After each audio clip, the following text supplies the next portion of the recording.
what I want to share today is basically how you can find stories to share with your audience, because I believe that the best way to get people to read stuff and to pay attention to it is to start with a story. And I'm also going to show you how to adapt those stories you find. All these crazy stories about the world, from the world of rock and roll and sport, how to make them relevant to your audience, because that's really important. Because if you're just like, anyone can kind of find stories, but the power is in making them relevant to your particular audience, because that's when it becomes really powerful. So that's hopefully what you'll get out from today. I wish there was the third, because 3 bullet points is always better, but that's all I got for you. So, okay, why are we talking about stories, all right? I mean, first of all, like, stories make people read stuff. It's almost like the law, if you're giving a presentation about stories, that you have to talk about like cavemen and how they're in the caves, and before we had language, we had like stories. That's that traditional kind of storytelling presentation, and that's true. But stories make people read things. If something starts with like a little movie, like a little mental movie, it's very difficult to not carry on reading it. The second thing is stories make writing fun. Is anyone like me? They get like the blank page blues. You're staring at that blank Word document and you don't know how to begin. Most of the books about writing spend about half the time talking about not writing. They talk about the problem of like getting started. And the thing about using stories is it just makes writing fun. So you don't kind of put it off. Has anyone got like a blog that hasn't been updated in the last 6 months? a few hands just creeping up. Yeah. I mean, it's because we procrastinate about writing, and stories just make it much more fun. So that's why you should tell stories. Just to give you a bit of background, one of our challenges in business is like obviously selling more stuff, like getting people to hire us as a consultant. We used to what our competitors do is they hit the phones and they send out leaflets, and they kind of like do a lot of cold calling, and everybody hates it. It's really, really unpopular. So we try not to do that. What we do instead is we do like content marketing. Is anybody like not familiar with the term content marketing? Content marketing is like where you instead of doing traditional sales, you put out interesting ebooks, videos, just a range of content like blog posts that people kind of enjoy, and then hopefully it leads them back to you, and when they have a need for your product or service, they come to you. So what we do is we put out like a lot of ebooks. Like this is something called Rock Your Comms, and you can download it from our website. When you go to our website, a big pop-up comes up and it asks for your email address. I know people hate pop-ups, but they do work. So people get this, and then they're kind of added to like a weekly email. And in this weekly email, it doesn't just talk about why you should buy our stuff. It just tells like interesting stories that relate to our industry. And then eventually, people, maybe after a year or after 6 months or after 4 weeks, eventually people kind of come out of the woodwork and raise their hand and call us to do business. And that's basically our sales strategy. And it's all built around stories. And I think if you can learn to tell cool stories that resonate with your audience, then you'll have a lot more success getting attention for the projects that you want attention for as well. So just to give you these are some of the open rates we get from these stories. We bring them interesting stories, and it kind of like, there's not much cool in their inbox. There's definitely normally not stories about Dave Lee Roth from Van Halen. I'll give you an example of one email we sent out recently. DLR, as he's known from the rock band Van Halen, okay? He arrives at the concert venue in his tour bus, and he jumps out of the tour bus, and he kind of strides into the stadium, and he goes to his dressing room, and he opens the door of the dressing room, and there's girls there, there's a fridge full of beer, and there's lines of Coke probably all laid out and stuff. But he ignores all that stuff, and instead he spies like a bowl of M&Ms on the table, and he goes straight for this bowl of M&Ms, and he's searching for it. And if he finds one brown M&M, the whole concert is off. Because buried deep in the rider, in the tour rider for Van Halen, was this clause that there should be no brown M&Ms in the building. And for years, this was like just a rock and roll legend, you know. Crazy Dave Lee Roth, just one of the wild stories from rock and roll. But recently, a few years ago, somebody asked him, what is this damn thing with the brown M&Ms, you know, we've been hearing about? And he answered it. Basically, back in those days, Van Halen had a massive technical production. Most rock bands would arrive at the venue with like 2 trucks full of lights and stuff. Van Halen would bring 18, 16-wheeler trucks full of like equipment. So it was really important that the venues prepare properly. They needed to read every line of the rider so they could like have the correct technical specification.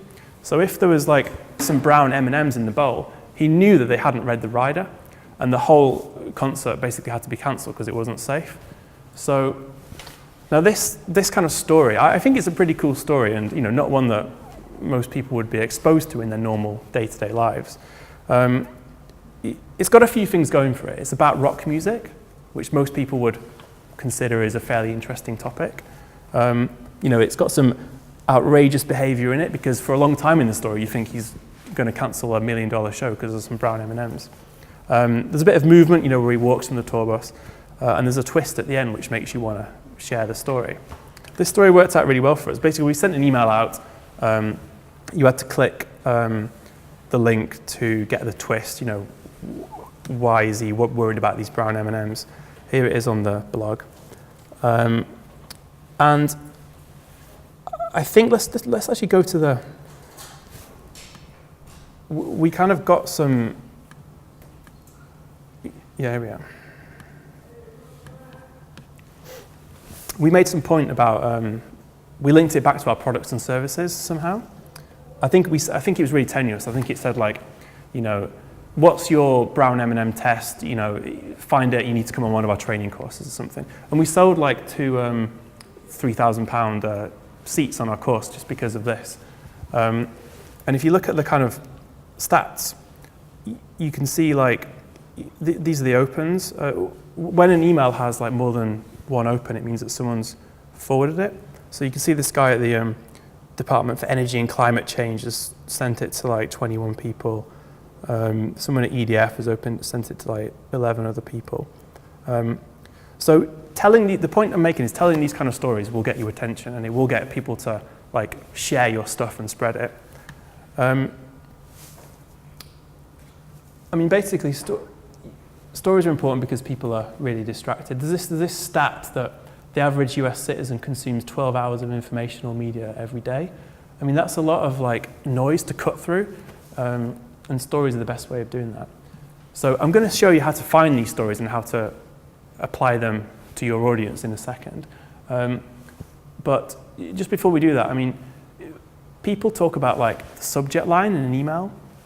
You know, they talk about like, if they talk about email marketing, they talk about the delivery, you know, is like MailChimp better or is Constant Contact better? Which has the lowest like spam rates? And what time of day should I send my email? And it just doesn't, those are all like secondary concerns. The primary reason someone will choose to open an email or not is your name, because that's the most prominent thing. It's what you've sent them before and what they, you know, the reputation that you have with them. So that's just one more reason why you should pay attention to this stuff. So, and the position you really want to be in is when like you kind of get complaints from people who didn't get your marketing. I mean, there's someone here who's basically complaining that she didn't get one of our adverts, essentially. Hands up if you read Hacker News. Is anyone? Yeah. Hacker News is quite a big tech news. It's a great way to waste a lot of time in Shoreditch.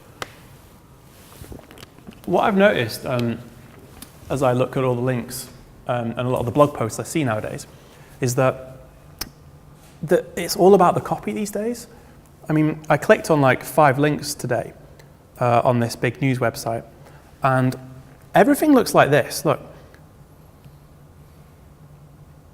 this is the kind of blog design nowadays. Does anyone?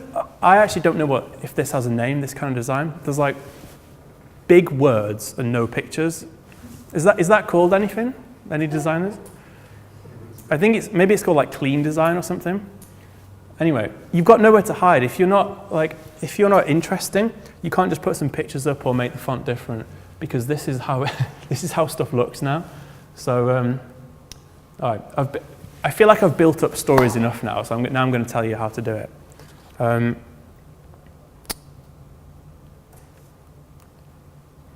Okay, we've covered that. Yeah, your problem is finding stories and making them relevant to your audience. What you want to do is you could kind of wait around and wait until you hear a story, and then work out how to make it relevant to your customers or your investors or whoever you're trying to reach. But it's not very efficient. So what you want is some kind of a system for organizing all these stories and having them available to you. And the way I do it is I have something called a swipe file. Now, if you Google swipe file, you'll find advertising blogs from the 70s or whatever, and it's a term that's used in advertising. People collect headlines and they cut out coupons that have sold some hair loss treatment successfully. But that's not what I mean by a swipe file. What I mean is it's just a collection of cool stories that I can call on at a moment's notice. So this is kind of just a screenshot, but let me kind of show you live. So I use Notes on the Mac just because I can have it on my iPhone as well, and if I kind of find a story, I can enter it on here and it will sync up and stuff. But you can use a Word document or whatever. So there's absolutely no order to any of this stuff. I just copy and paste stuff in as I find it, and then when I come to write, I just look through it and see if anything is relevant, and more often than not I can find something to use. So let's just look at some of the stuff that's in here. So I was reading a book by Keith Richards from the Rolling Stones. The Rolling Stones used to play Popeye the Sailor Man for a joke because nobody could hear them, because in the 60s the speakers were so bad and the girls were so loud, no one could tell what song they were playing. So they used to play Popeye. I mean, that could be quite a cool. Can anyone think of how you could use that story? I mean, it could be a message about style over substance, or the point is, you don't have to know how you will use anything you find. You can just throw it in there and worry about that later. The point is to kind of build up a big collection of interesting, attention-grabbing stories that will serve you in your writing career. So some of the other stuff, I found this in his book as well. Keith Richards kept a cassette recorder, an old Tandy cassette recorder, next to his bed. And one morning he woke up and it was the tape was at the end, and so he rewound it and he hit play. And on the tape was Satisfaction, which is today considered one of the greatest rock and roll songs ever recorded. So there was him singing it, and then there was 40 minutes of snoring.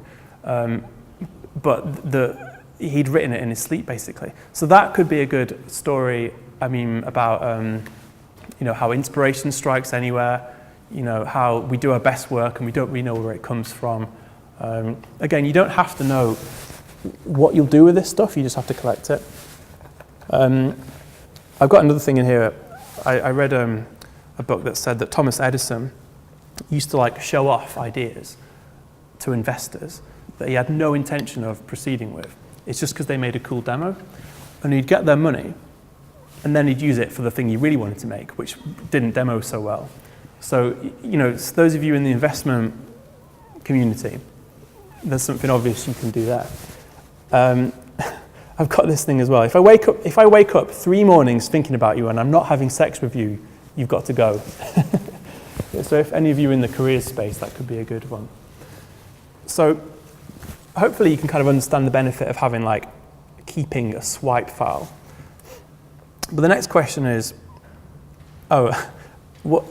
Okay, and this is what it feels like to have like a really cool swipe file. It's like every time you come to write, you can just like dive in and truffle around amongst these valuable stories. So the next question is, given that it's a good idea to have a big swipe file, where do you get all this stuff from? I'll show you my 5 favorite resources. You'll probably be able to invent things of your own, but I'll just start you off with mine. So the number one is like Amazon. Hands up everyone who's got a Kindle. If you do have a Kindle, yeah. And anyone like read it on the phone, because you don't have to have the app. You don't have to have a Kindle, yeah. You can do it on the app and stuff. A Kindle is the best thing to read books on if you want to find stories to use to entertain your audience. The reason for that is it has the highlight feature. Does anyone use the highlight feature? Yeah. Did you know that you can look at your highlights on the web? Do you ever do that? I haven't done it yet. Oh, okay. Well, basically, if you want to look through all the things you've highlighted, it's a real big pain on the Kindle. It's not very user-friendly. So what you can do is you go to kindle.amazon.com and you click on your highlights, and then it's all there, all the things you've highlighted. And this is actually the only way to copy and paste out of a Kindle book. You can't, if you have the Kindle Reader app on your Mac or on your PC, it won't let you copy and paste, but you can on here as long as you highlight it. The books you want to be tuning into, fiction doesn't work very well. Non-fiction is what you should focus on, specifically biographies. People like sport biographies, business biographies, rock biographies work really well. And anyone people consider their hero, so like books, Nelson Mandela's biography or autobiography. That's what I did for a long time. That's how I wrote. I'd read a load of books, and I would just take the best stories and then use them in my writing. Say, I read in this book, and then tell the story, and then bridge into whatever I wanted to tell them. But the problem was, it was like for a whole month, I'd just be writing about Gene Simmons from Kiss. And then the whole of the next month, I'd just be writing about like Warren Buffett. And it got a bit repetitive, so I needed a better way. So I found a hidden, I say it's a hidden feature in Amazon, okay?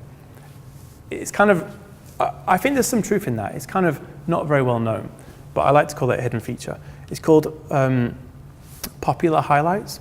Has anyone come across this feature before? Yeah. Yeah, you know when you're reading in your Kindle and it's got the underlined bits, other people have highlighted stuff? Yeah. I know. Yeah, they highlight the cheesiest stuff, don't they? Yeah. Yeah, it's like Pinterest, but on your Kindle. But it is actually, so you can click on most popular highlights and you can see what people have highlighted. And basically, Amazon's readers are doing your work for you, so they're highlighting the best stuff, the most popular books. And the problem with this, as we scroll down, what do you notice? It says the Hunger Games. Wow. Everything is the Hunger Games. I don't know what it is about the Hunger Games, but readers like highlighting stuff. So you've got to skip, if you're going to do this, you've got to skip past the first 20 or 30.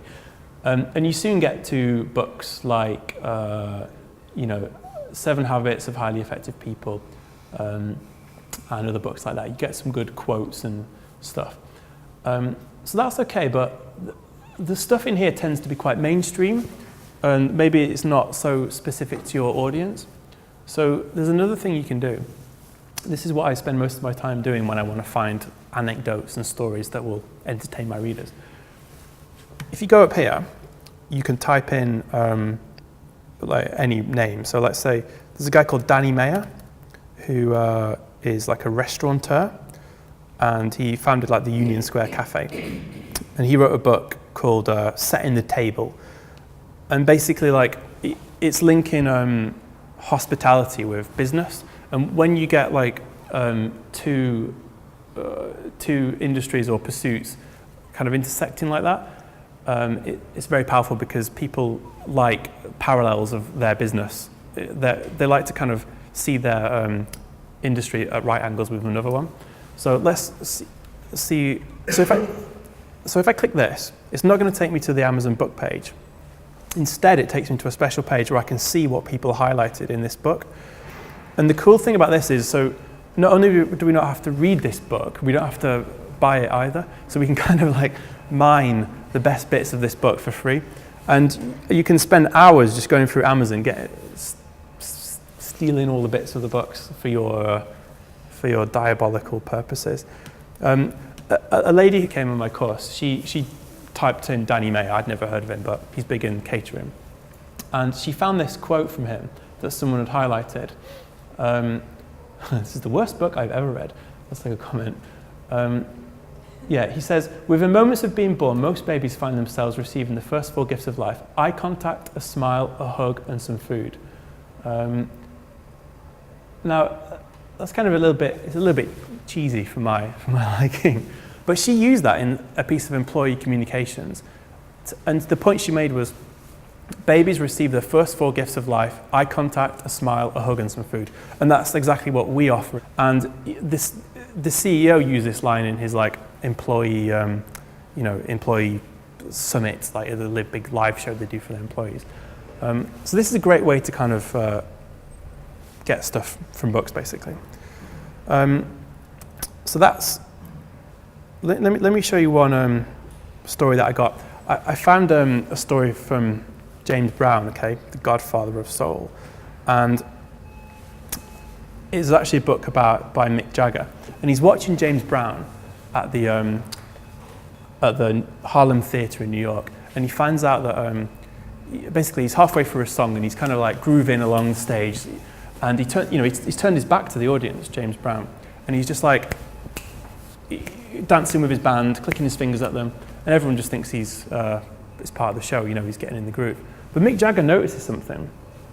Mick Jagger notices that when James Brown points his finger at you're all reading this, aren't you, ahead of me? But he notices that when he clicks his finger, like the saxophonist goes, and he realizes what he's doing is all these hand movements and gestures are actually James Brown issuing spot fines to his band. It's like, okay, your shoes are not shined, $100. You missed a beat, $200. He's actually kind of fining them as he goes along the band like that. So the point there is that he doesn't even wait until after the show to reprimand his band. He actually kind of hectors them during the song, and so that's a pretty cool story, I think. And what I made of this. What did I do with this? Yeah. So I went on a rant about how graphic designers, they always do things wrong, okay? They always get things wrong they don't do what you want them to. But our graphic designers don't do that, so you should hire our graphic designers, So that was my bridge and my kind of call to action. And half an hour after I sent that out, I got this. And she's like, oh, would you have a call tomorrow? I'm interested in your support. This is what happens when you kind of are the one email in someone's inbox every week where they can they tune into and they look forward to. So I'm just going to quickly cover off some more resources. Hands up if you're a Redditor. Hands up if you use Reddit.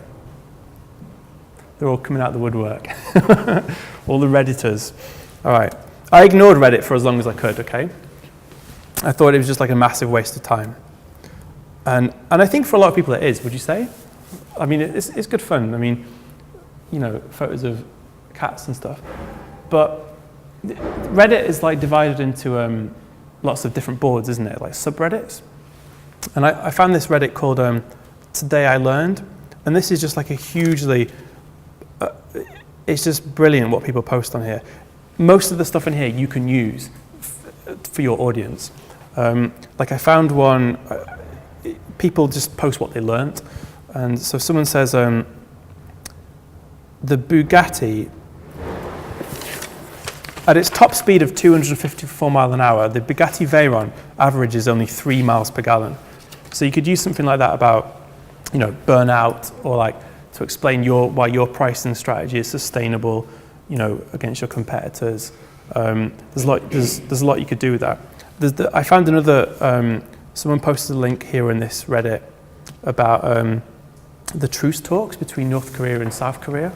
Basically, they had truce talks, and they had a truce tent in the middle.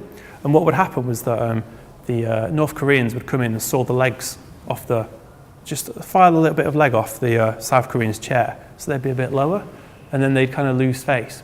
So the South Koreans would storm out. So the next time, the South Koreans would come in and they'd have a flag, so the North Koreans would storm out. And then the North Koreans came back with a bigger flag, and then a bigger flag, and then a bigger flag. And then they had to have a meeting about the size. A special meeting was called just to discuss the size of the flags, because they'd grown too large to fit within the tents. So if you ever need to write something about protracted negotiations, or why you don't haggle, or you can think of like 101 ways to use that if you put your mind to it. So that's Reddit. Quora. Anyone use Quora? Yeah. It's really, for a long time, Q&A websites were really kind of trashy, weren't they? Like Yahoo Answers. It wasn't a great environment. But Quora is really kind of there's a lot of clever clogs types on there. Like someone will post a question, how did Ashton Kutcher prepare for his role as Steve Jobs? And the first reply will be from Ashton Kutcher explaining how he did it. It's very big in Silicon Valley. But the good thing about Quora is that people post a lot of open-ended questions. So like people will post things like, not like, how do you fry an egg? But they'll say, what is the most interesting fact you know? And amazingly, you'll get some really interesting answers. So I use Quora quite a lot to find things for my audience. This is a really good thread you should check out. The kind of stuff you want to search for is like most amazing or most interesting, that kind of stuff, and to see what comes up. So I found something here like until like the mid 1800s, if you ate lobster, it was like eating rat. Like in prisons, you could only be served it once a week because it was a cruel and unusual punishment. And if you had servants, it was in their contract that you could only serve them lobster like on a Wednesday or something. And so if if your startup is kind of trying to pivot, or if it's trying to change its approach, then that could be a good story there. Or maybe if like you used to have like you're going through a reputation crisis. I don't know. That could be useful. I also found this. Someone who came on one of my courses was trying to do communication for like a merger of two companies, and we found this story. Basically, you might have seen this already, but it's Berlin from the air, and you can still, even 20 or 30 years after the reunification, you can still see the difference between East and West Germany because of the light bulbs. So if like you're talking about one company being assimilated into the other, and you want to convince your users that you're Amazon and you're not going to screw up this little startup you acquired, that could be a good something to open with. So Quora, there you go. There's a couple of I'm not going to spend any time on these actually, but there's one called Factlets, which is another good one.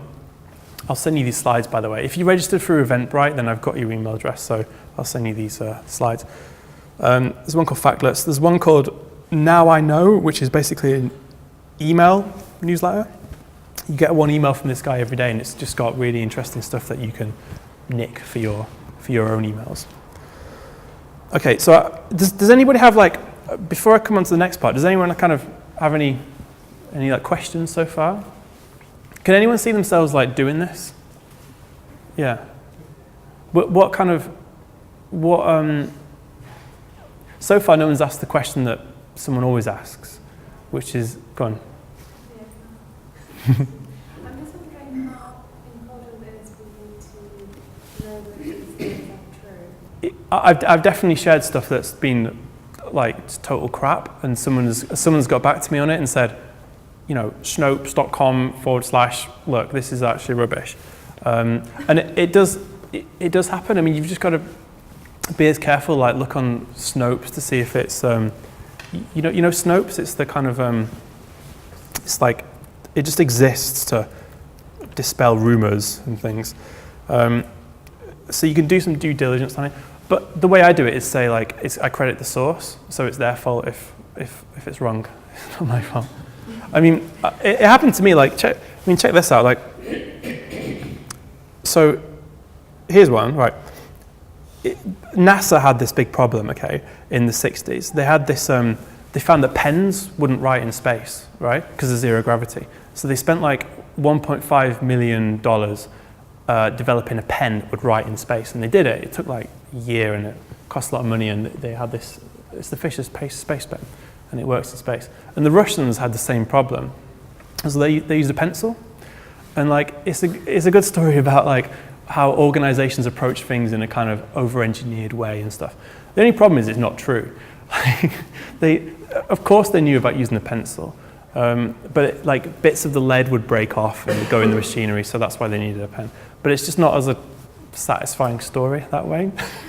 So I sent that out thinking it was true, and someone got back to me telling me in no uncertain terms that I was a cretin. But yeah, you've just got to be careful. So does that answer your question? Kind of. I mean, you know, if you can put some distance between yourself and the story by crediting the source then, which you should do anyway so you don't get in trouble. I guess there's things that you just know facts anyway, so maybe steer away from the pens and focus on things like whether it be Nelson Mandela or something, like stuff that you know is factual that you can use. Yeah, if you're getting it from like Nelson Mandela's official autobiography, it's more credible than like, you know, some guy called Curly Whirly 84 on Reddit, you know, so it's just about like knowing your source. So like, all right, I've told you where to find all these stories and stuff, and you can go off and build your own swipe file, but how do you get it so it's relevant to your audience? And this is something I struggled with for ages, because I was basically, I used to send out this newsletter and I'd share cool stories, but it wouldn't always be relevant to the business, and people would kind of stop reading it because it was just like a waste of time. You know, they could read the funny facts in the Metro newspaper for that. So I realized it was important to make it relevant to them. So I use what's called a bridge. And for instance, in the kind of the NASA story, this is the bridge here. So I love this story because that's all it is. What I used to do is I used to like, if the story was like 300 words, I'd make the bridge 300 words as well. I'd kind of like really create a watertight argument for why this story was relevant to you and how you should pay attention to it. And I'd go back to the story and I'd really tie it all together. And I just came off like I was giving a sermon in a church, like a lecture, and it just wasn't necessary. So I just kind of, these are the bridges that I use. And you can, I'll email you these so you have them. These will basically let you escape any story and go into the thing you really want to talk about. So you've used the story to get their attention, and then you drop one of these bridges and you just transition into the thing you actually want to tell them. So my favorite one is, I love this story because, so that will kind of get you out of almost anything. Another thing is, clearly there's an important lesson here for us. That's a really good one. I went to a conference about a few months ago, and this woman saw my name badge, and she said, "Oh, you sent me those emails from Gatehouse." And she says, me and my colleagues all read your emails, and I always wonder, when is he going to say, it's like that in internal communication? Because I say that every week, like, just as a way to get out of the story and develop a point out of it. So does anyone have any kind of, what do you think of these, what do you think of these bridges? Do you think you could use those? The thing is, don't over-engineer it, because the bottom line is that people, they want this content, you know? They don't have such, most people, especially in a business environment, if you've got the work email address, there's not that much good stuff in there. So they're looking for an excuse to pay attention to this. So you only have to have the flimsiest of reasons why it's applicable to them, and they will be grateful. You're like co-conspirators, okay? You want their attention, and they want the candy content that you're supplying. So don't worry too much about that. Just use one of these bridges and, you know, tell them what you want to tell them. What you'll find as well is like, if you use these techniques, you'll find something. You'll start off like, okay, I want to tell them about the latest version of our app, or I want to tell them that we've got our second round funding or something. So it'll be very like a means to an end. But what will happen is you will these stories that you have in your swipe file, remember the swipe file, they'll start to like burn a hole in your pocket, right? And you'll be going around with them and thinking, I really want to use that story. What can I do with it? It's a bit like songwriting, okay? If any of you know anything about songwriting, like it works completely the opposite to how I would think it works.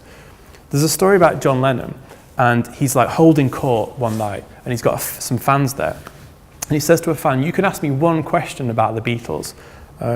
So the fan says, he asks him about the lyric from Happiness. Happiness is a warm gun.